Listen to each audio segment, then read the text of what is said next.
Backstage or YouTuber? YouTube sir. Okay, backstage. Backstage.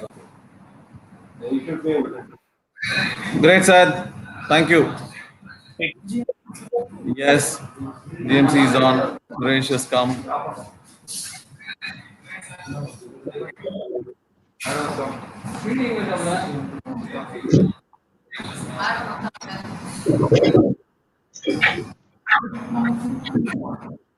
Ma'am, very good morning. Syed, we have General Manager Commercial Bonarov live on the screen. Ma'am,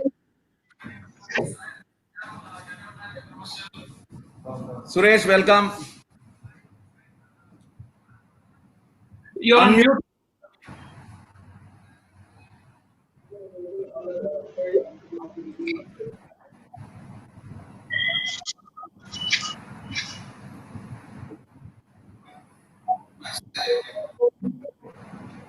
Unmute பண்ணல.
Thiagarajan, you're on mute.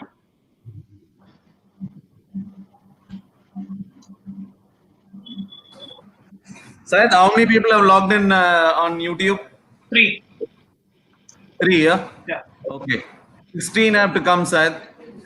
We'll be- Yeah.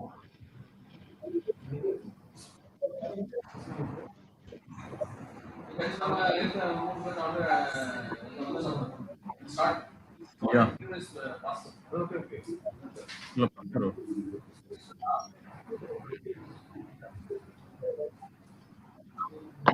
Suresh. Suresh, you're audible now? Yeah, now it's clear. Okay.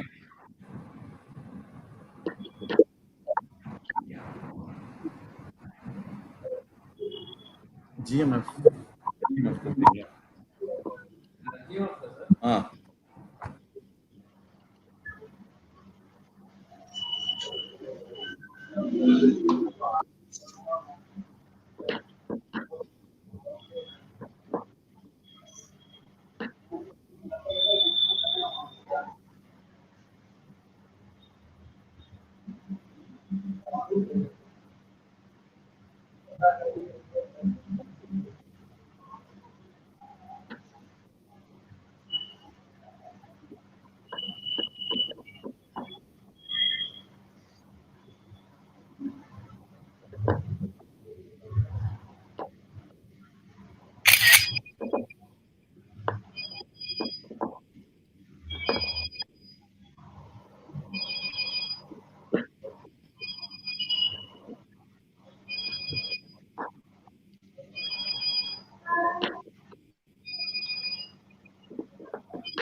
Syed, once the backstage is full, you can start, Syed.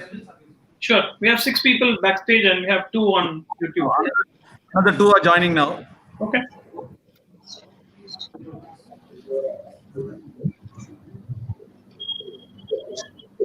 Syed, Mr. J.V. Ravikumar is the General Manager of Finance. I think he has logged in now. Then Yeah. Mr. Irev is Senior Manager MMD. Mr. Ramakrishnan, I could not see him, but he's online. He's also Senior Manager MMD.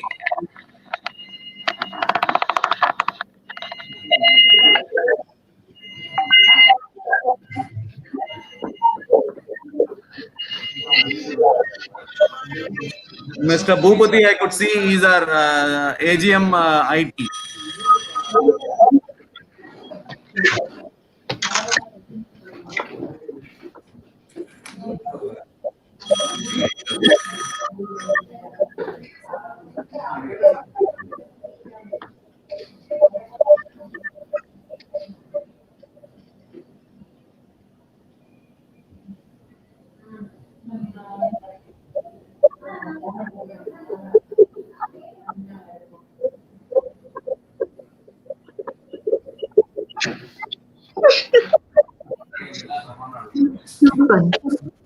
Shivakumar has come.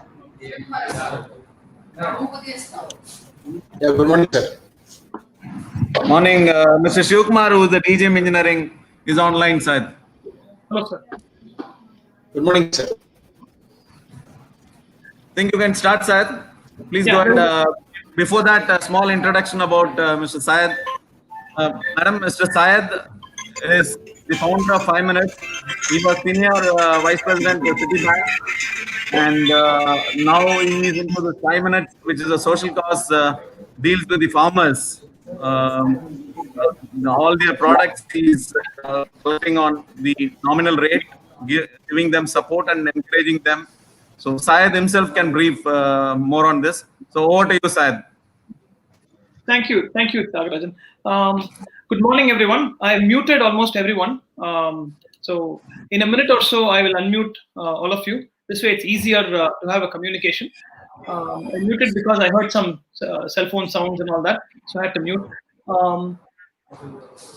I think we'll keep it very short. I'll take less than an hour, but I would love it to be interactive. I don't know how many of you were there last year when I had come in person to Air India, the same team. I think we gave Tyagarajan, do you know how many people were there last time? Around 25 was there. Are they here or is it a different team? I just want to understand. It's a different team. It's a different team. Oh, good. Then I will be happy to go over quite a few topics with everyone. I also have a presentation. I can share that. But the simplest thing is to have a discussion. And if you are on YouTube, very simple. You can just type and ask questions, and I'll be happy to bring it on the screen, and I will share it with you, share it with the rest of the people. I want to keep this as interactive as possible. So my request is, if we can focus on this, it's easy. Because otherwise, the disturbances will definitely, be a distraction for all of us. So I am. So can we go ahead, Tyagarajan? Yeah.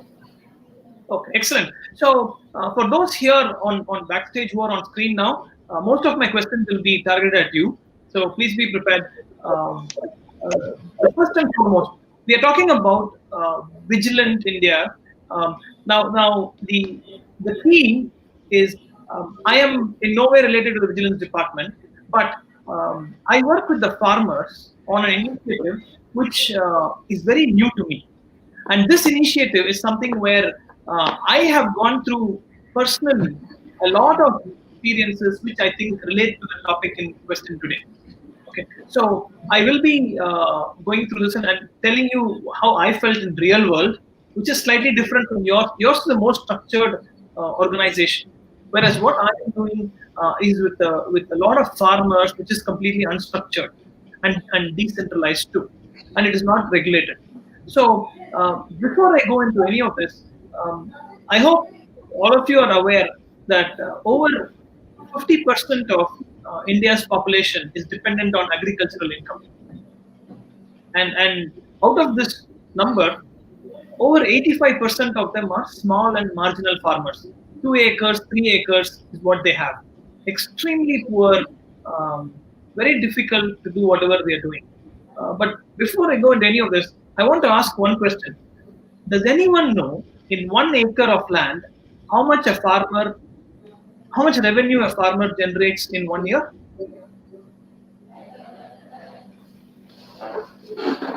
Take a It guess. also depends on the product, no? Yeah, you It varies can say highest, lowest, whatever you feel like saying. Maybe 10,000. It should be, if they're running 2 crops in a year, it should be around 1 lakh of rupees. Okay, somebody said 10,000, somebody said 1 lakh. What else? Anyone else? If you're on YouTube, you can type it on the screen. I'll be able to see it. So, I think, anyone else? Any other answers? 10,000, 1 lakh. I got 2 answers. I guess no other answer. Yeah, 1 lakh is a good number. Approximately 1 lakh is the amount they are earning in a year.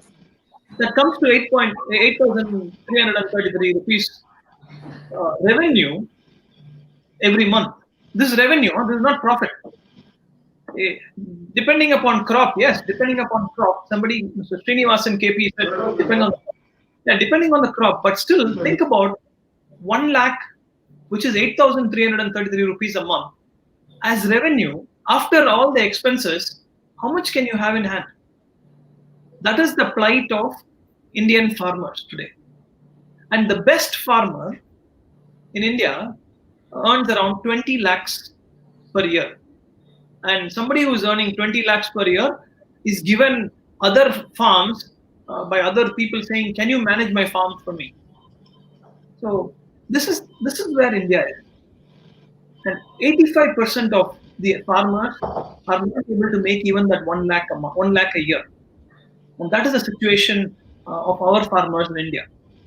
So when we started studying this, we found a lot of problems. By the way, before I do that, I want to give a little background about myself. Okay. So Tyagarajan and I went to school together, and then I did my computer science from College of Engineering, Delhi, and joined TCS.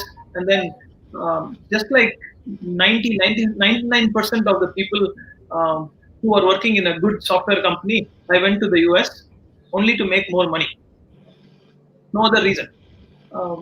When I went there, once you are a little bit comfortable, you realize, why am I not able to make this money in India? In the US, I did the same job. In India, I was earning 5,000 rupees a month. Software engineer in TCS. You go to the US, you earn $5,000 a month. How come the guy doing the same work in 2 different places earns in such a different number, right? So all this came to my mind. Once your basic necessities are fulfilled, you'll start thinking about how to do some changes, how to do some things better. Why is India not able to retain people like me? I spent 14 years outside the country, and I exchanged my brains for money. How much of brain drain does India have, and how long are we going to have this? As I started thinking about this more and more, at the bottom of all of this was one thing: corruption. Corruption is the root cause of the entire problem that we are facing in some form or the other. So as I started studying about why is India struggling, why are people like me running out of the country? Because if I sit in India, the bureaucracy, the politics, the whole 9 yards would not let people like me grow. By the time I was 26, I was a vice president in Citibank in New York. In India, I am 100% sure by 26, they wouldn't have let me become a vice president. They would have said, seniority matters. What, no matter whether you work from 5 a.m. to 10 p.m., doesn't matter. Seniority matters. And then you should know somebody. If you know somebody, or there should be reservation. There are so many reasons for why things are done certain way in India. But at the end of it, what I am seeing is People like me who can manage, and they don't like this, the way the country is operated, they run away from the country. Selfish motive. And that's what I did.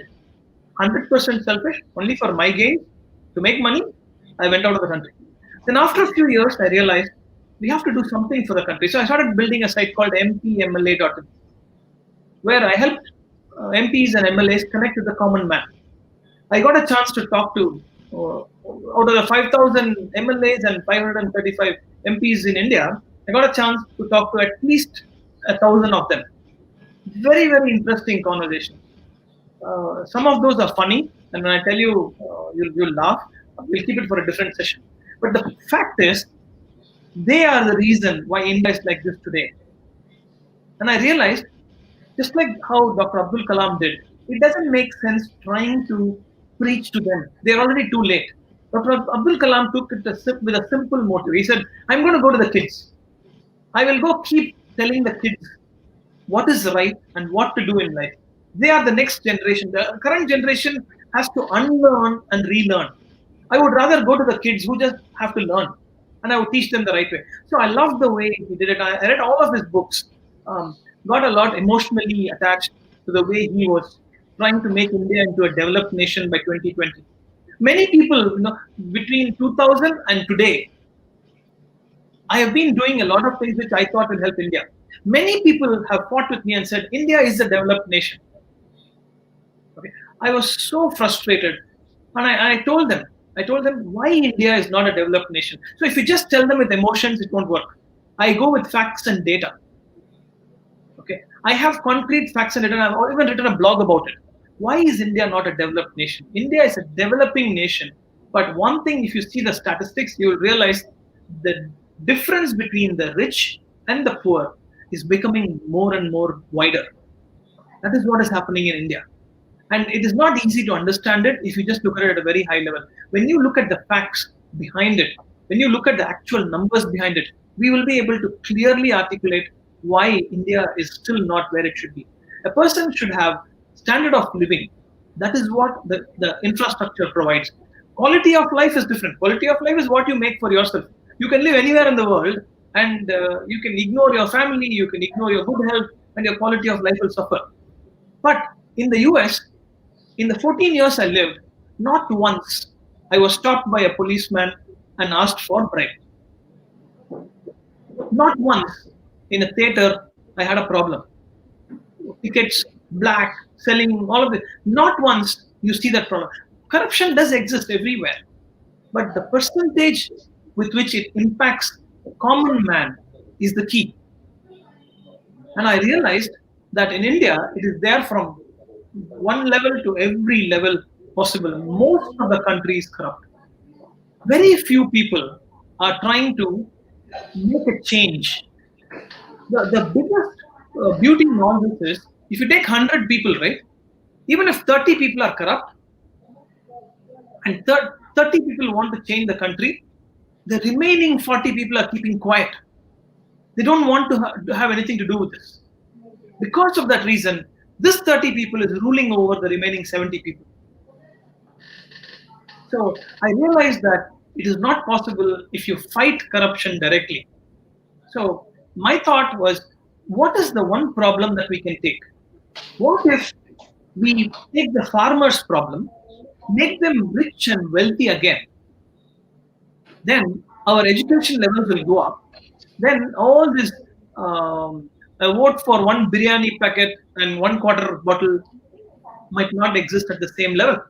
It can be reduced. This is the thought process behind which we started 5-minute farmers.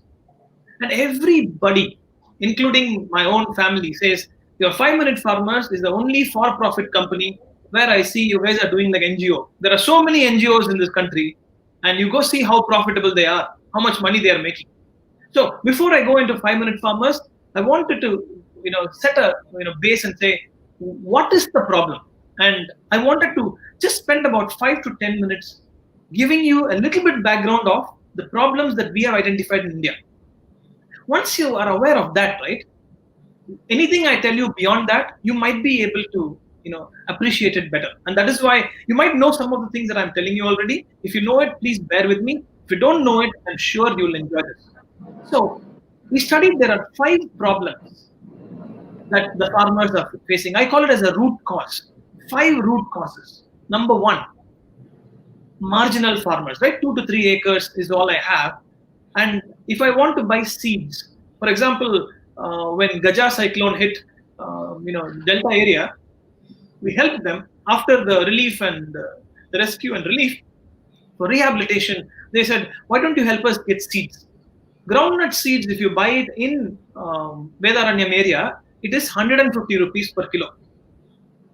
We found out that if you order it, it is G7. The G7 is the variety of the seed that they want. If you order it directly from the university in Gujarat, which is where the source is, they are the ones who first came up with this. It is available where you can ship it to the doorsteps for 74 rupees.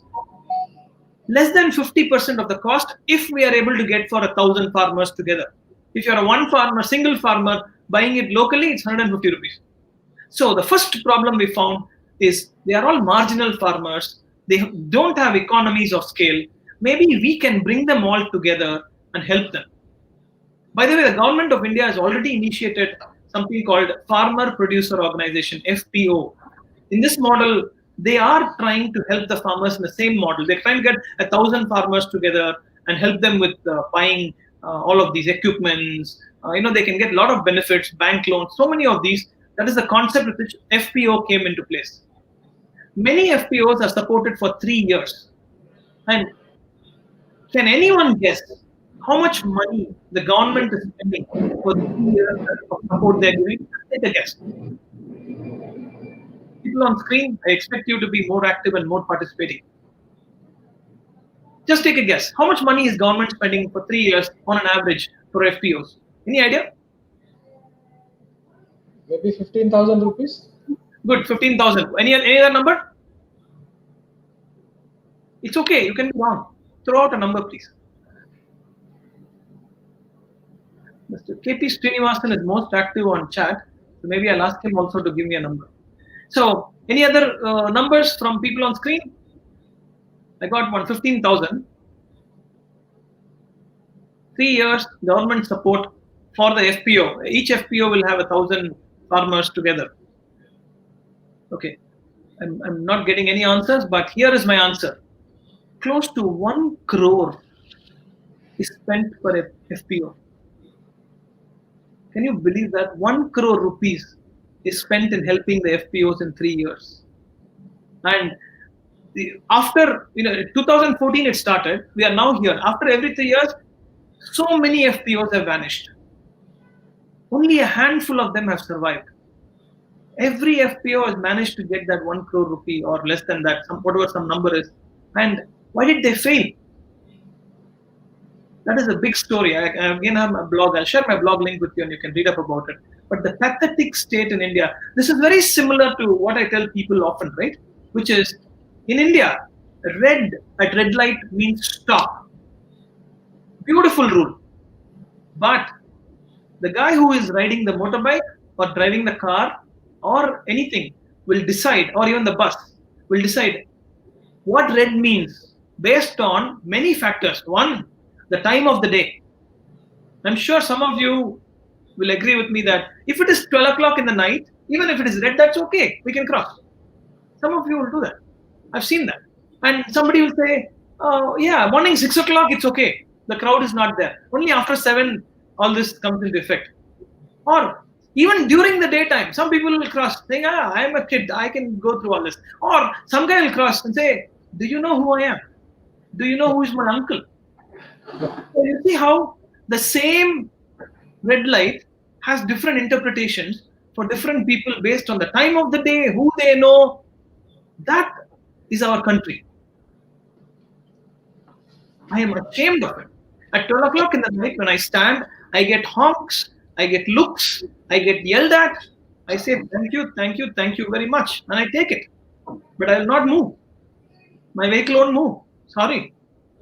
What can you do? You will break my vehicle? You will hit me? Please do. But my vehicle won't move. If you want to overtake, feel free. overtake me and go. But my vehicle will move on green. On red, it won't move. I'm sorry. So this is some crazy people like me. But as you can see, this country, it is so ingrained in us that it is okay to do certain things. And I know some people who own a lot of buildings. Every building they construct, they pay the tahsildar or somebody some money extra to get their papers signed off faster. When I ask why, they'll say, have you seen the process? If I go through the process, it will take me 6 months. The amount I'm giving is nothing. I have to look at cost of money. There is somebody else who's trying to join, so I'm going to let them in. 1 second. Mr. Ramakrishnan. Okay, so the cost of money, because of which I don't mind paying that money. This is how people talk. What can you do? Earlier, I used to think lack of education is the reason. Now I know that it has become convenience. It's called convenience fee by somebody. It's called other additional expenses if you're running a business. So when I came back to India, first I tried working in an organization. And while I was working in that organization, I spent, this was an organization where it was a technology company with about 4,000 employees in it. And I was the CEO of the organization. I spent almost 2 years traveling, meeting a lot of leaders, helping them understand what an organization expects. What should India do if it has to be on par with the other nations in technology? Consistently, I found something. Corruption, corruption, corruption at every level. To avoid this, there is no point in trying to preach and talk to people. No offense to Tyagarajan or the vigilance department. Yesterday's debates were great, but they were debates. 1 year back, I heard similar debates. And I'm sure next year we'll hear very similar things. But who takes this and says, I will never do this ever in my life? Very, very few handful of people. I'm not saying I've never broken the law. I have. When I was a kid, I have done many things that I told you now. But when people become responsible and after that they do it because they take an educated decision, that is where I feel it is wrong. So Dr. Abdul Kalam did it very nicely. He said, I am not going to go talk to the people who have already learned certain things. He goes to people who have, the kids who have not been yet trained. He keeps telling them, do this, do this, do this. And I loved it. That's why I made it a habit to go, whenever somebody says, can you come as a chief guest for the school sports day, annual day? I'm like, yes. College sports day, annual day? I'm like, yes. First, I tell people, kids, this is how we do this. This is our country. Last generation, don't blame them. They were taught wrong things. So it's not their mistake. Here, this is the right thing. Let's do it right. And it's beautiful. I hear stories from some kids who come back and say what they did when their parents were about to do something else. Some kids have gone and said, no, this is wrong. Don't do it. That is what Dr. Abdul Kalam did. And that's what I'm also hoping will make a change. But back to the main story, the farmers, right? So first problem with farmers, marginal farmers, and FPO is where it led to the story. The second problem with the farmers, even if I produce something, I am not able to sell it at a reasonable price. What is a reasonable price? A reasonable price is very simple. Farming is considered a very noble profession, right? I'll tell each one of you, you're all employed with the organization. A reasonable price for you is when you come in and when you go home, some particular amount is paid to you. Whereas look at the farmers. They are squeezed by people in the middle. They are squeezed by everyone. And many times they have to sell at loss. Remember, it's not business. Somebody will say, oh, in business that happens. Farming, if anybody says it's been treated like business, you should go talk to a farmer. They will tell you how this is nothing to do with business. This is noble. They treat it like God. And they are not able to sell their produce at a decent price. What is a decent price? My cost price plus a small profit that will help me and my family survive. They're not asking for too much. They just want to say, please help us live without losses. And that is so difficult in this country. You take any farmer, he will be either in debt to some guy in the middle or in debt to the bank and some guy in the middle. Or I have stories. If you hear these stories, you will realize the pain. Indian government announced that if somebody, a big leader was coming, okay, I won't say who that is. If anybody in your family has committed suicide because of farming loans, etc., your family will get 2 lakhs. This is the announcement made by the government. Next day, somebody is going to come. In a house, in the night, there is discussion happening. There is one grandfather, grandmother, there is a son, his wife, and there are 3 or 4 kids. They are picking lottery tickets. They're making tickets. There are 4 names in it. Do you know what that is for? Can anyone tell me? To collect the money. To commit suicide. Select the name for committing suicide. Exactly. So pathetic. Which one should die so that the family will get 2 lakhs? Is this the India that we all want to live in? I am ashamed. Like, if this continues before I die, I have not done my job. And that is what I told myself. This is the country we live in. People have to choose who should die so that 2 lakhs will come. Horrible. And what I told you is not exaggeration. What I told you is not movie. I can give you the name and the address of the farmers. This is horrible. And this is not in one city, one village, one town. Any part of India you go, you see the same story. This is our country. And we are here talking about corruption. We are talking about things. We are forgetting that the backbone of the country is getting killed because of what we have done to them. They're not able to sell their produce. Why they're not able to sell? Lots of reasons. One of us, our food prices are artificially controlled to be always low. I don't know if you know. You look at take any one of your grades. Please go back and check the salary in 1970 for somebody at the same grade. And then do me a favor, look at rice prices in 1970 and look at rice price today. You might see maybe 10 times or 100 times growth in rice price. Look at the number of times the salary has gone up.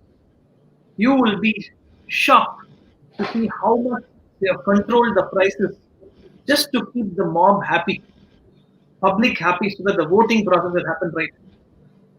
And we will vote for the people who have kept prices low for us. That is the country we live in.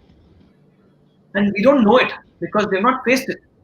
So going back to the farmer story, the second problem, we have solved it immediately. I am so thankful to God. We go to the farmer and say, what is your cost price? How much did you spend producing this? Whatever it is. How much money do you want to make your family happy? The farmers are very reasonable when you ask this question. They'll say, if I get 5,000 more out of 25,000, I'm happy. If 25,000 is the cost price, if I get 30,000, I'm happy. We ensure that when we deal with farmers, every single time we will give them more than what the production cost is. We have never negotiated with the farmer on the price that they have told us. That's how we solve the second problem. We solve the third problem also. I'm coming to that now. The third problem is, even when the farmer sells his produce, you know when he gets the money? After 30 days, after 45 days, after 60 days. Why? The guy in the middle will take the money from produce from him and say, I will go sell it and I will pay you. That's what he does. So we have solved that problem also. We give the money to the farmer and then touch his produce. How are we able to do it? We come and make sure the public who places order with us for vegetables and fruits pay the money first. And when they pay the money, we give it to the farmers, then take the produce. We have solved problem 2 and 3. And we're very happy about it. Problem number 4. This is what I spoke about earlier, right? Sorry, I didn't speak about this. The loan. Do you know why farmers are heavily in debt in many of the banks? Can somebody tell me why?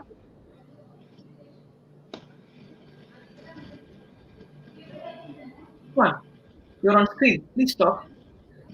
Otherwise, it will be a monologue. Interest rate. But they're not able to meet their. Bad harvest. Yeah, whatever the reason is. Have you realized our politicians go and say, I will get you farm waiver, loan waiver? Correct. Every election, Yeah. at least one party says, I'll get you loan waiver. And our farmer believes it. Oh, I'm going to get loan waiver. And then that party doesn't come to power. Our farmer has already spent all the money hoping there'll be loan waiver. The farmer is dumb because he trusts whatever is told to him. So when I go talk to a farmer, they're not talking about subsidy. They're talking about waiver. That is what they're known. So we tell our farmers, when you work with us, no waiver business. Only you will earn and we will help you to earn. And you will proudly pay back the loans.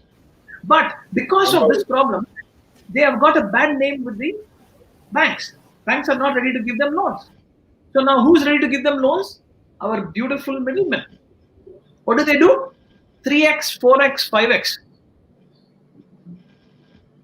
We will give you a loan 36%, 48%, 60%. The farmer has no other choice. He takes it. This is the fourth problem that India is facing. There are not enough people ready to give loans. Well, we think it's all because the farmer's mistake. We are missing the underlying problem. The fifth problem is what I started that meeting with. India, 1 lakh a year is the approximate revenue per acre. I met a farmer called Curtis in Canada. Can anyone guess how much money he's making per year? Just take a random guess. 50,000 Canadian dollars. Let's keep it in rupees so that it's easier. 1,500 crores. Sorry?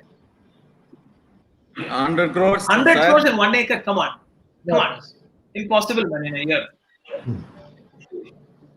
You have to think big. Per annum. You are talking Per about per annum, annum. per acre, our farmer makes 1 lakh. And the best farmer in India makes 20 lakhs. Okay, okay. Can you guess how much? Maybe 10 In lakhs. India itself, we have farmers who make 20 lakhs, right? So something more than that. Around 25 lakhs. He makes 3 crores in 1 acre. Oh, So I went and spoke to him and I said, teach me. He said, yeah, I can teach you, but many of the techniques I use will not be applicable in India. I said, that's fine. It's okay if it's not applicable. I hope I'll at least learn 1%. Will I learn 1%? If I learn 1% of it, we're talking about 3 lakhs. That is 3 times what my farmer makes today. Right? So he said, no, definitely you can learn a lot more. So internally I'm thinking I'll learn at least 10% of what we can. And if we can make our farmers rich and powerful again, nothing like that. So that's the fifth problem that we saw. Because we don't use technology, because we don't use good things, we are still doing old-fashioned conventional farming. And it is completely pathetic. In 1960, somebody in the name of Green Revolution said, use pesticides.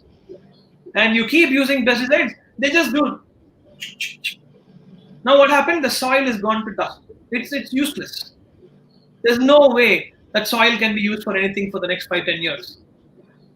In Japan, they've gone to precision agriculture. The robots will go 1 square foot and it will say, this particular soil requires more of potassium, more of magnesium. Then that robot itself has something that will go inject only those. Compare this to what our farmers do. You spoil your health because you're exposed to all these chemicals, and you just throw, and because you think the more I throw, the more better my soil will become, because that's what we've been taught. These are the problems that our farmers are facing. We have not yet touched the bank loan part or the helping them improve their revenue annually part, but we hope to do that very soon. We are piggybacking big time on the FPO concept, where we reach to the FPOs and say, you're struggling to make 1 crore a year, come to us, we'll show you how to make a lot more. So this is the journey that we have taken while working with the farmers. And I wanted to show you a slideshow. Very quickly, I want to show you something. I hope you don't mind it, because this is something that will give you an idea of what we have faced and what we have learned during our experience. And I promise I won't take it. I won't keep it for long. I'll quickly show this, because there are 1 or 2 slides I really want to share with you.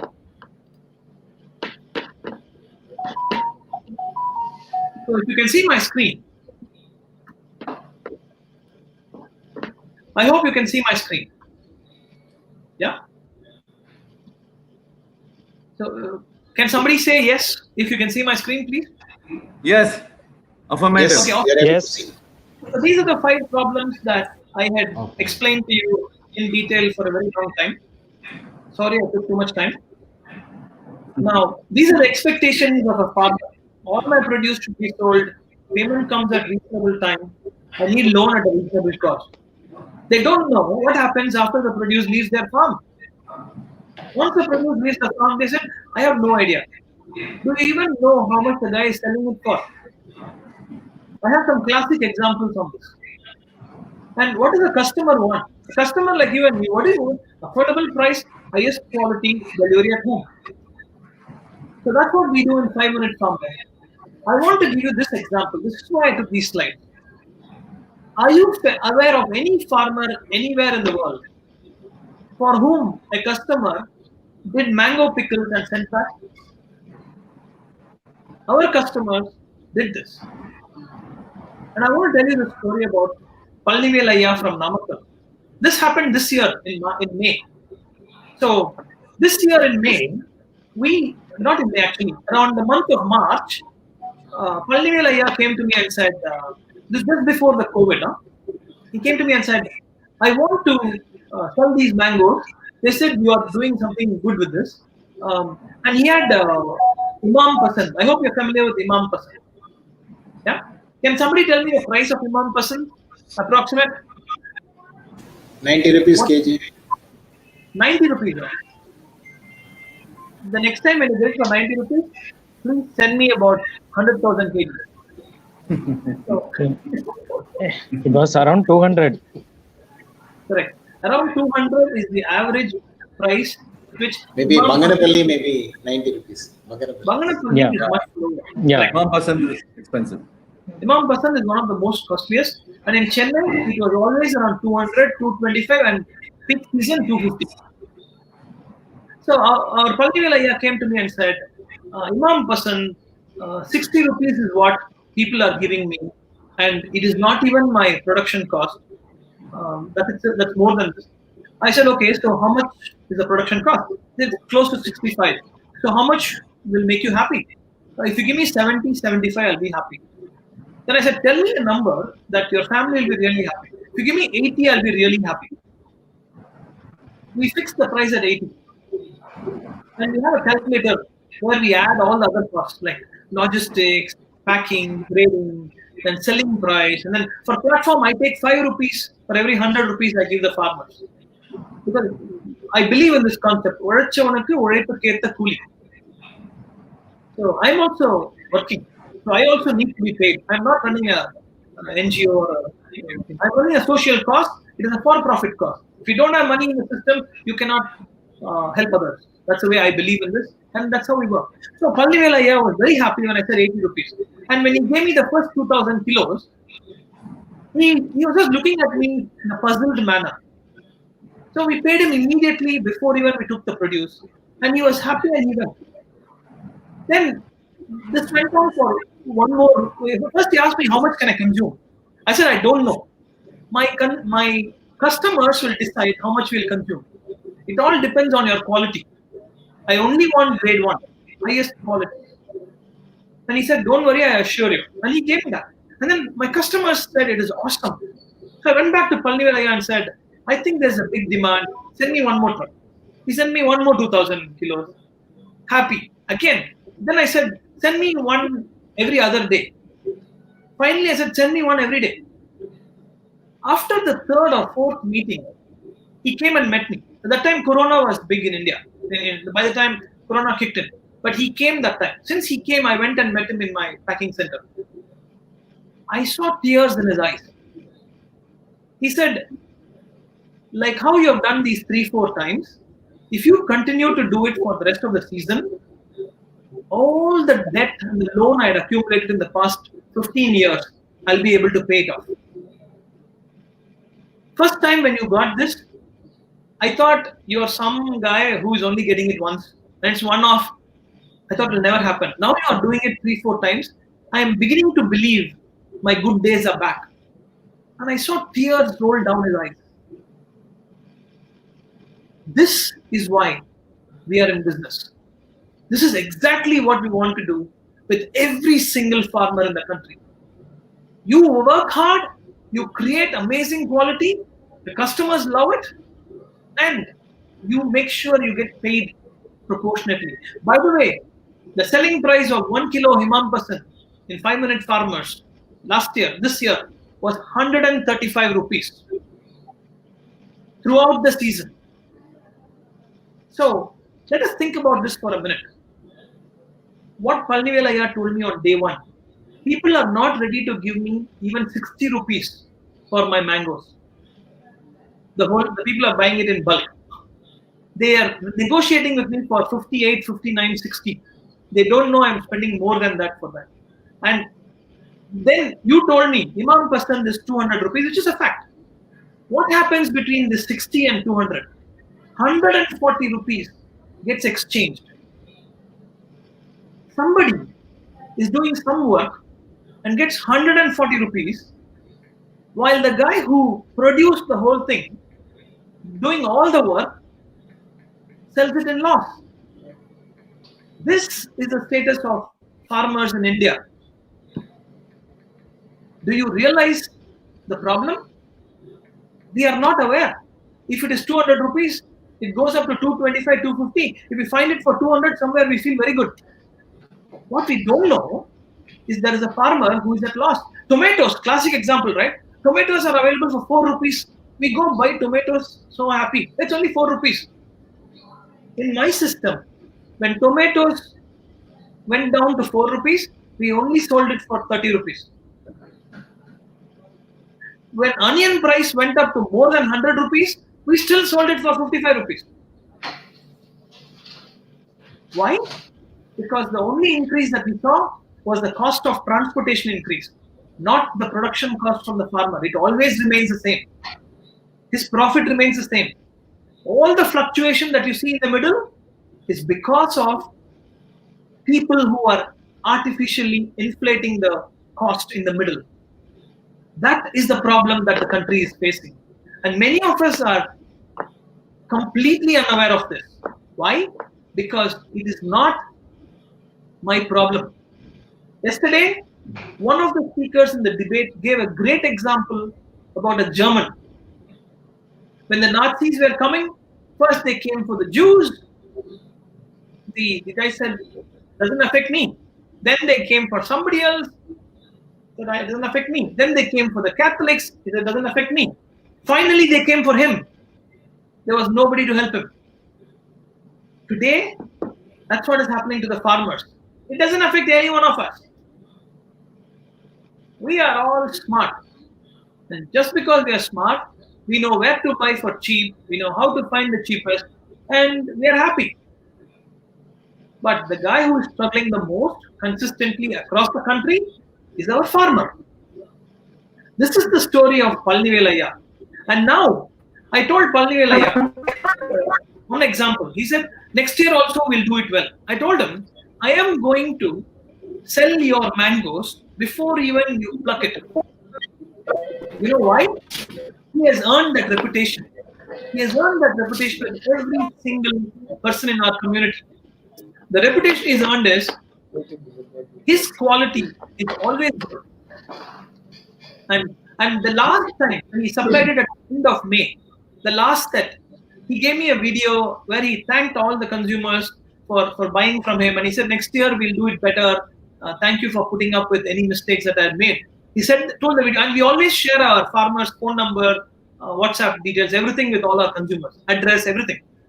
I put the same video along with his address and the phone number, and I told people, if you really liked Palnivelaya's mangoes, just send him a message and tell him you are happy, or call him and tell him. He said next 3 days, his phone was ringing non-stop. Non-stop. People calling and saying, thank you, thank you, thank you. He said, never in my life I have got something like this. And how is that possible? We believe in connecting the consumers to the producers and eliminating all the non-value creating middlemen in the middle. The only people who should remain in the middle are value creating people. If you're shipping it, if you're connecting, if you're sending it to the consumer, if you're selling it, if you're doing logistics, you're doing packing, grading, sorting, yes, you deserve to be in the middle. Anyone else, bye-bye. And in our system, we also tell the farmer, if you can do some of this, if you can get the grading and sorting done in your own village and send it after sorting and grading, we will pay that money to you. Palnivelaya, classic example. 80 rupees was what he wanted for his produce. And then for shipping, we paid him additional. So he said, this was never possible if I sold it to anyone else. They'll only pay me 60 or 61 and they'll negotiate and fight and they'll say, we'll do everything. Here is a situation where we are saying, if the producer comes and says, I will handle shipping, I'll give it to you in Chennai, we want him to take that money. We'll give him the money that is allocated for that. And that level of transparency helps us help the farmers. This is what we are doing with our farmers. And that is the example I showed you on my presentation. When a customer sends mango pickle back to a farmer, you should understand how emotionally connected the customer is with the producer. This is the community we are building to help the farmers. Of course, in the last 5 months, we've been stuck because lack of transport. But we know for a fact that it is all going away very soon and we are going to be back in business. But business is secondary. Helping farmers become better. First, we'll do it in Chennai. And if we mature Chennai, we're going to do it for the rest of the country. And when the farmer has enough money, Vedaranyam, right? We are helping some farmers. First, I met a farmer. He was living in a hut, and then his farm was a little bit away. After about 6 months, when I go meet him again, he's building a house right next to his farm. He said, I've made enough profits now. I am moving here. And I also got my daughter married. This is what he told me. I was so happy. And if anybody is going to Vedaranyam area, let me know. I will share his contact details. Please go meet him. We showed him how to do multi-layered cropping. I'll just take you a little technical now. Normally, people only do one layer. You can put a nice layer on top of it so that in the bottom one, you have pumpkin, you have the heavy ones like watermelon, etc. And then you have all the hanging fruits, the country vegetables, right? Ridge gourd, all of those there. And then you have green chilies. So multi-layered cropping will ensure in the same area, you can have multiple layers used, because of which your cost, your produce per acre goes up. We are very happy when we see such farmers adopt such techniques and they come up like this and they show us with facts and data that their quality of life and the standard of living has gone up. This is what we want to do. Sir, can I ask something? Yes, please. Sir, this drip irrigation which Israel is following, because Tamil Nadu is famous for water scarcity. Correct. How far it will be helpful to our farmers? So that's a very good question. I want to give one clarity to you. Drip irrigation, all these years historically, have not worked on paddy. Rice is our staple diet, and most of our farmers follow paddy cultivation. Okay, drip irrigation has been proven so far, and in Tamil Nadu also, we have an agricultural secretary called Mr. Gagandeep Singh Bedi, one of the most dynamic officers I've ever met in life. He's never spoken to me till date. I'm still waiting to get a meeting with him for the past 2 years. But the fact is, he does amazing things to farmers. They have a separate department which is encouraging farmers focusing on drip irrigation. The government is doing lots and lots to help farmers, especially in Tamil Nadu. We are doing wonderful in agriculture. So, to answer your question, drip irrigation has been very successful for small vegetables and crops, and that is what is being pushed in Tamil Nadu also. Now, the beautiful thing is, many agricultural scientists have started looking at using drip irrigation for paddy also. If that succeeds, I think drip irrigation will help us big time. So your question is very good question, and this is the fact behind it. So, any other questions to me? I see one question. Come on. This question is. I would like to ask view, one. Let me finish this question and I'll come to you. Oh, it's our Tyagarajan. He's typed it. Nil taxation on agricultural income has taken as advantage by a lot of farmers. Large farmers are forming cartels and limit production to jack up their prices. Yeah. When you drill down on both these topics, you will realize one thing. You will realize that large farmer means a farmer with large land. And when I talk to you about large farmers, you will understand how many large farmers have misused our FPO concept. What is FPO? 1,000 farmers come together. Typically, it's around some 20 villages. Each village, around 50 farmers will come together. And the FPO has a chairman, about 10 board of directors. And guess who these people are? All politicians. Not necessarily. Yes, some politicians, but mostly the ones with the highest land. If I'm a landlord and if I have 100 acres, obviously when an FPO is formed, I will be one of the board of directors. Right? So either that, or I'm a trader, or I'm a guy who's giving money on loan to farmers already, or I'm renting out my tractors to the farmers. This is the pattern I saw in this state in the past 2 years. So what does that mean? All the rich people are the chairmen and the board of directors, 90% of them, and they call the shots. And FPO's concept is where the farmer gets money at bank loan, bank interest. The farmer gets vehicles bought by the FPO, which is available for the farmers to use. You will realize there is a conflict of interest in the background. And you will realize it is not in the best interest of many of these people for the FPO to succeed. And after 3 years, guess where the vehicles are? Guess where the machinery is? You're right. In either the chairman or some of the board of directors' homes. When I go ask them, they'll say, oh yeah, there is no other place to put it. FPO is defunct, or farmers couldn't do much, but this vehicle is just here. We are just trying to make use of something because it is useless. This is what happens. Now, I told you one side of a story. I will tell you about the FPO CEO. The FPO has to have a CEO who controls the shots and directs the FPO in the right direction. He has to be an agriculture graduate. That's the Indian government law. Yes? Who is the FPO CEO in most of the cases? One of the farmer in the FPO with 1 or 2 acres struggling to make ends meet, and his son somehow is finishing the agriculture. Okay, let us get him on the job. So I go meet an FPO.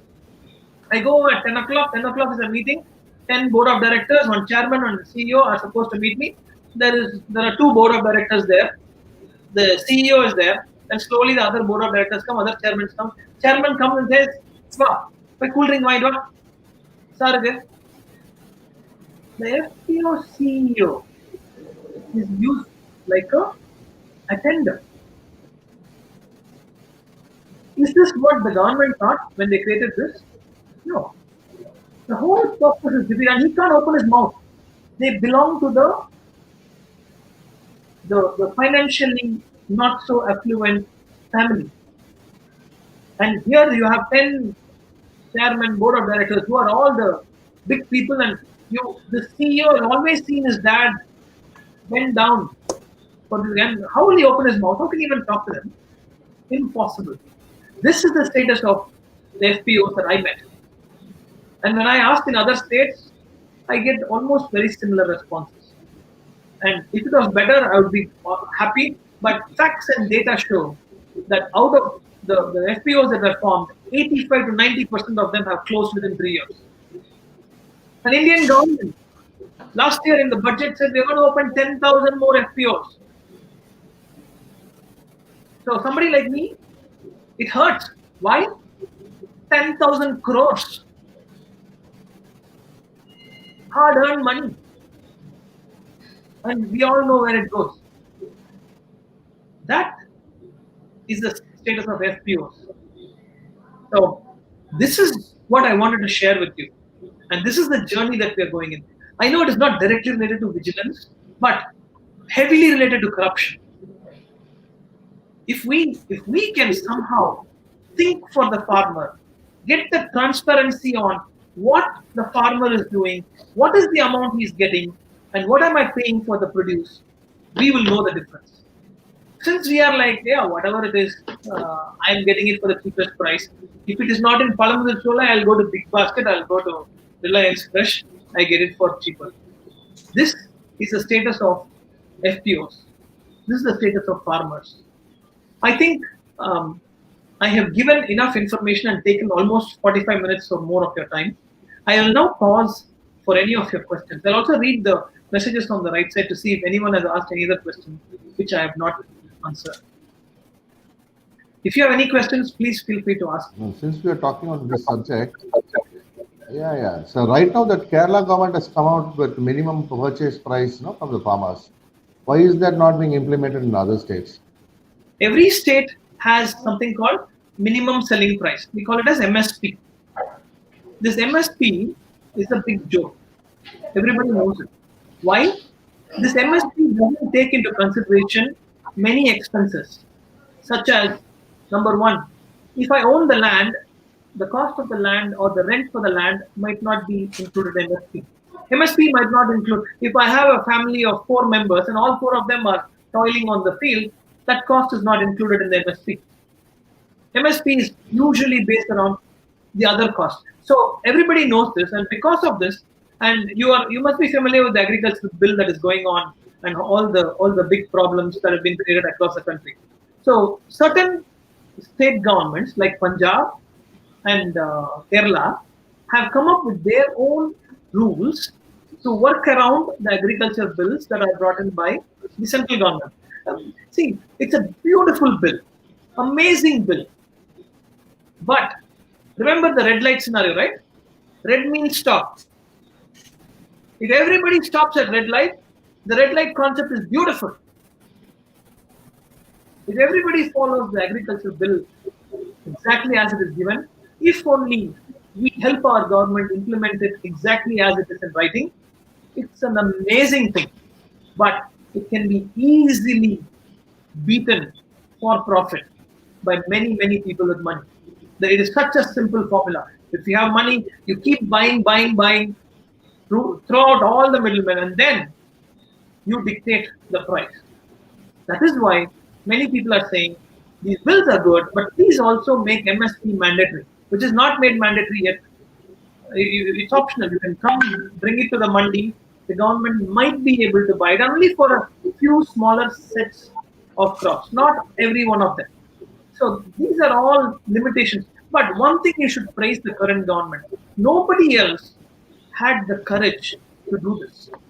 Nobody else had the courage to say, I think the mandis that were created are being misused. We believe the farmer is not getting benefited. The people in the middle, mainly many politicians are getting benefited. I am going to put an end to it by saying it is not mandatory to sell it in the mandi next year. They did that extremely bold move, which was never done by anyone else. And I really wish we can somehow help our government implement it in its true sense. That is my view on the agri bill. So Srinivasan, I hope I have answered your question. Because he asked me for my views on agri bill. So Suresh, I hope the Kerala government topic is also answered there. Yeah? Mr. Suresh? Yeah, got it. Thank you. Any other questions to me on this topic?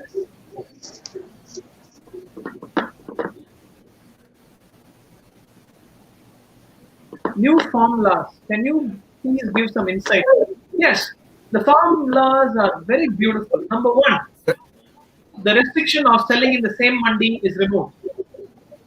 Number two, the government will decide whether you can sell it outside the country or not. They have a commodities change that have been essential commodities change that have been brought in, where if they feel that somebody is artificially doing something, they have the right to say you cannot export it anymore. Right now, by the way, onion exports are curbed, and a few other exports are curbed for the same reason. So, in principle, I like them all. In principle, I like the fact that if it's red, you have to stop. But I really wish, we all follow through it. And it's a very bold move where, how many MPs or MLAs might have even protested saying, our money for our party comes from here. Do you realize you're hitting, right into their earnings? And beyond that, if somebody has gone and said, I don't give a damn, I'm going to think about our farmers, and this is the right thing to do. Amazing move. That is my thought on this.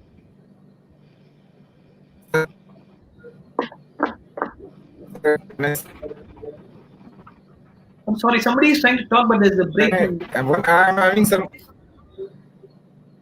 See, though the movie is very good, both farmers, there are so many terms and conditions, as we know in our organization also.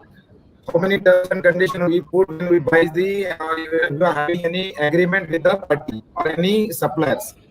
So similarly, the good products who is being buying the companies which will buy from the poor farmers, how the poor farmers will be educated, how can we help them to so that the poor farmers will not be reached by these companies who are buying their produce, or they may say this is not as per the quality, the product is not as per the what they want. So on the basis of that, they should not be rejected or they should not be ditched. How we being a responsible citizen can help them in this process. So move the government, this bill is good, but how can we help on this, sir? Yeah. So the question that you asked has two parts to it. I'll handle both the parts. The first part was, how do we ensure people don't reject saying your quality is not good? I will blame the farmers for this. And we are teaching the farmers what to do. I'll tell you how. You take carrots, okay? Their production cost is less than 20 rupees. And if they get 30 rupees, they're very happy. But they're forced to sell it for 18, 19, and 20. Carrot, in very simple terms, I'm going to explain a few things. The carrot that you see in your house that you will buy, it should look beautiful. It should look even sized. That is what you buy. I call it as grade 1. Grade A. There is another grade B. It won't look beautiful. It might look big. It will look really ugly. But it is the same quality. But in our houses, we won't buy it. Those get sold to the hotels. The third type of carrot is the lower quality carrot, where one side of it is gone. So those you cannot sell it directly. You have to cut it, take the good side, and either make it into finer pieces and sell it as cut carrots, or maybe use it for value-added products like sauce or any other things where carrot will be used. What our farmers do, they don't do all of this. They don't think. Their goal is 20 rupees. They close their eyes. They add in 100 kilos, 75 kilos will be good, 25 kilos will be horrible. They add all the grade A, grade B, grade C all together. They say 100 kilos I have, give me 20 rupees. These people who are buying it are really smart. They look at it and say, this is horrible quality. I can't give you 20, I'll only give you 16. This is the problem. So what we are educating our farmers is, I will not buy grade B or grade C from you. Give me only that 75 kilos. Don't give me 100 kilos. I will buy that 75 kilos for 30 rupees. You automatically get more than what you would have got if you sold the entire 100 kilos at 20. You are trying to sell entire 100 at 20 and you got beaten up. We will buy, because when we buy it at 30, we add our 77.5% cost on top of it, it comes to 55 rupees. If you go outside and check the carrot rate, it's 80, 90, 100. You see, by giving more to the farmer and getting it immediately to you, we are able to help the farmer get a good profit. And then we tell him, the grade B, we might find some hotel or restaurants or cafeteria for you, or you try to consume it in your house or sell it locally for a very cheap price, because it's a bonus, right? You already sold 75 kilos for 30 rupees, which is more than what you were thinking of selling. So sell that and make money, or cut it into smaller pieces and give it to us. We'll sell as cut carrots. So this is the first part of the problem that you brought up, which is, how do we help the farmers? Because people are saying low quality means I won't buy. Of course, low quality we don't buy, because my consumer won't buy low quality, right? But we're helping the farmer work around it. The second part of the question you asked is, we as consumers, how can we help? Be bold enough to ask people, where is this produce coming from? When was it harvested? How much money was given to the farmer? Be bold in asking these three questions. The answers to that will startle you. We will publish all the rates, the production rates of all the vegetables. Ask the question. If you think, yeah, I don't care, sure, you don't care. You can be happy doing what you're doing all these days. But if you really care, that's what you do. So this is the recommendation that I have. If you want to help the farmers, find out when it was harvested. Find out how many days old is the produce. Find out how much the farmer got. All the spinach and the greens, all the vegetables that we get, it is cut at 3 o'clock, 4 o'clock in the evening, put in our vehicle, coming to Chennai overnight, and in the morning it gets dispatched to your house. By 2 o'clock, 3 o'clock, you get vegetables. People eat those spinach and other greens and they tell us, this reminds me of what I ate 20 years ago in my village. Of course it will. They are bringing it to you from your village. That is the key. People know how to hoard it. I'm talking about the middlemen now. They'll buy in bulk, hoard it. After 1 week, when prices go up, they sell it. Who makes the most money? The guy who buys in the middle. I hope I answered both the questions. Let us hope that our farmer learn all this. They come up from all these problems. Let us hope for the better. Yes, it is not a 1 day, 2 day, 1 month, 1 year journey. I have taken it personally as a 10-year journey. We will try and do whatever we can to bring our farmers up in 10 years' time. We will create awareness. We will show them how much the produce gets sold for. Like this, right? The carrot example I gave you. Many farmers didn't know this. Now they are separating the grade 1, grade 2, and grade 3, and they're making more money. I learned something interesting along the way. You know about chili, right? Red chili. Can you tell me the uses of red chili? Anybody? Sense. Sorry? Sense. Okay, Yes. That's an excellent one. I didn't know that before. Did you know red chili is used in red coloring paint for the walls? And red chili is used in the hot cold patch. The red chili is used. These are all the value-added products that can be created from red chili. Many of our farmers were not aware of it. They are slowly getting more and more awareness of this. We are hoping to get them this awareness, as well as awareness about market prices, awareness about weather conditions. Weather is a great example.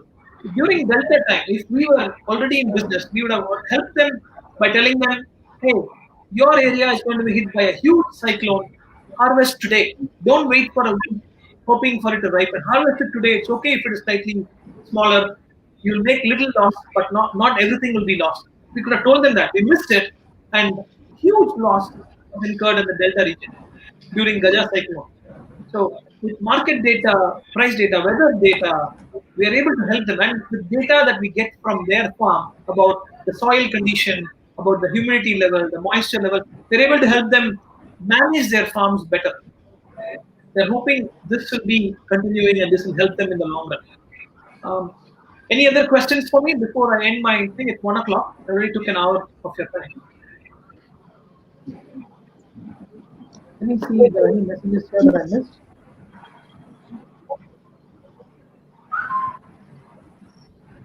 I think there are no new messages. Tell us something on the orders.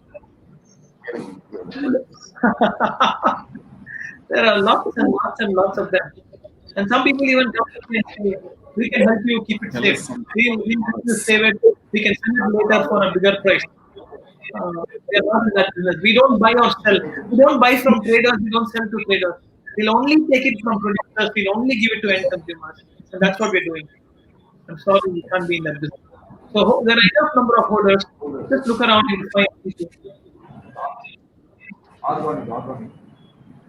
There's one more comment that has come. What are the checks and balances to prevent corporates being human? There are no checks and balances today. Great question. There are no checks and balances today. And that is what farmers in Punjab are revolting. Because most of the farmers were benefiting hugely by selling it to the mandis. That stopped. And now our farmers are struggling. So this rule, agri bill that has come in, has a lot of loopholes that can be misused by people with money. And that is what people are struggling and they're trying to work around. One more question. There is one stigma or general perception is they are illiterate. Yes, many of them are illiterate. They just believe, they see the next land. Oh, he's putting cauliflower, I'll also put cauliflower. Oh, he's doing organic, I'll also put organic. The same problem, right? Because they don't know. I hope we can create more and more awareness and help them become better.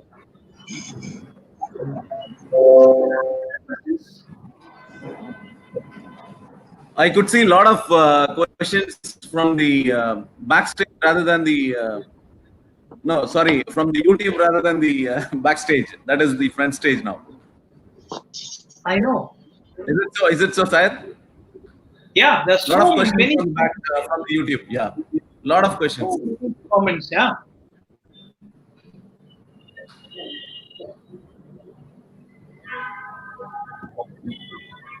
I think we have come to the end of it.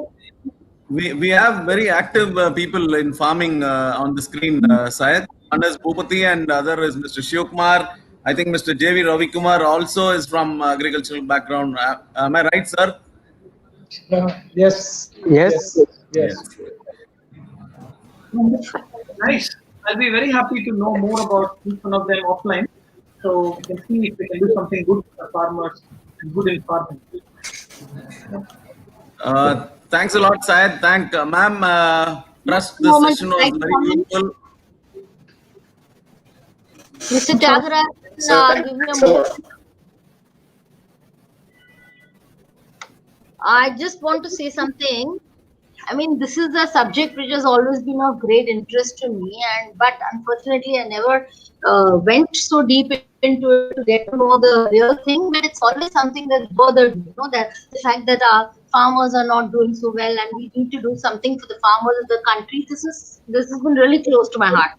And in fact, at some point of time, I have even expressed some desires to actually enter into some kind of farming activity just to be closer to Mother Earth and to do something which, like you say, the food that you eat is what makes you, and the food must have prana in it. So all these things today, after hearing you, I think it's like kind of made me a little bit more interested, and I think I'll definitely go a little deeper into this, given that I've just put myself on your mailing list. So I would certainly like to be very, very closely associated with it. I'm quite serious.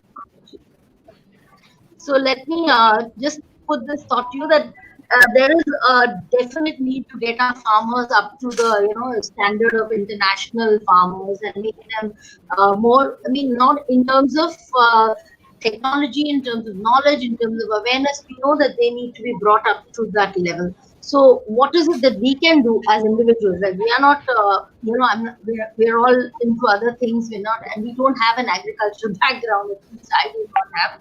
So, is there anything, any way we can help? Definitely, we will help you know the farmers. Buy directly from them. We will help the produce to come to your place. We will ensure, or even if you know some farmer in your area, please buy from them. Look for, just spend some time, look around. You will find a produce that There's no comes way there. we can directly know a farmer. I mean, we are totally removed from that kind of thing. So this is like an eye opener for us. So the very fact that you've taken all this trouble to get in contact with the actual farmer, I've always thought about who must have farmed this in Bigland, but we never ever had the possibility. But now you've given us the possibility. That's wonderful. Definitely. So Damodar has asked, why can't farmers sell the produce directly in the market? Because the farmer will have, let's say, 100 kilos of lady's finger. He can't come to Chennai, and someone like you will only want 1 kilo, 2 kilos. He doesn't have the platform or the know-how to sell in small quantities. That is not what he is used to. For that reason, he always expects someone to help him. And you can't blame him. He'll have 1,000 kilos of brinjal. You can't expect him to come to Chennai and sell it to people directly. In their local area, the consumption might be 200 kilos. What will he do with the remaining 800 kilos? He has to depend on either a platform or a middleman or an agency who will take that entire thing, and from them it goes into a mandi like Coimbatore, and from there it gets distributed to small time kirana shops who will have 100 kilos or 50 kilos in their area. That's how it is done. Wow, I'm seeing more questions coming up. One of the organic farming selling at higher price. This is again is a very general statement. I am aware of many amazing organic farmers, and I know what they do. Even Palnivelaya, right? When he came to me, he said, "I have never used pesticide on my soil. My soil is always clean. I've never used any pesticide. Only for the leaves, I do spray because otherwise the bugs will eat off the leaves." So he was so truthful in saying what he did, and because I always ask that question to the farmer: are you organic farmer with certification, organic without certification, not organic? So similarly, I know Mammalwar Sunday, an amazing group which consists of a lot of organic farmers. And Yes. these organic farmers use Panchakavya, where they create their own menu. Panchakavya. From the items, they create their own replacements for pesticides. So Yes, there are good people, while of course the people you are talking are also there. Some bad elements who use this, get an organic certificate, and sell the produce at a high price. I know some people here in the corner of my house who have an organic shop. Half the items in that shop are non-organic. So your concern is very valid. I'm getting more and more questions now. Like in Tamil Nadu, the poultry owners got reduced production license price. This is what you think because of your view of it. I am very close to one of the poultry owners. Okay, so I have a different view. We believe that there is a set of poultry association in the middle who fix the price for the eggs and chickens on a daily basis, and the poultry owners are struggling to because they have to sell through the association. So I know some poultry owners who we have helped set up their online shop and sell directly. So this problem is there in many different produce situations. Yes. Possible to give an idea of how to recognize organic product or not. I will tell you an answer, but it looks like I'm advertising. If you come to me, I will tell you the name of the farmer, what is the type of the vegetable, whether it is organic, not organic, or organic with certificate. and we will vouch for our organic farmers. And I know the farmer just called me, by the way. I didn't pick up the call. For 8 years, he's been doing us. He's been producing organic tomatoes. If I give us organic tomatoes or green chilies to you, you will never eat any other tomato or green chili in your life. Amazing quality, and the cost is not very high. Almost the same as what you get in the market. So you need to do some homework to find out.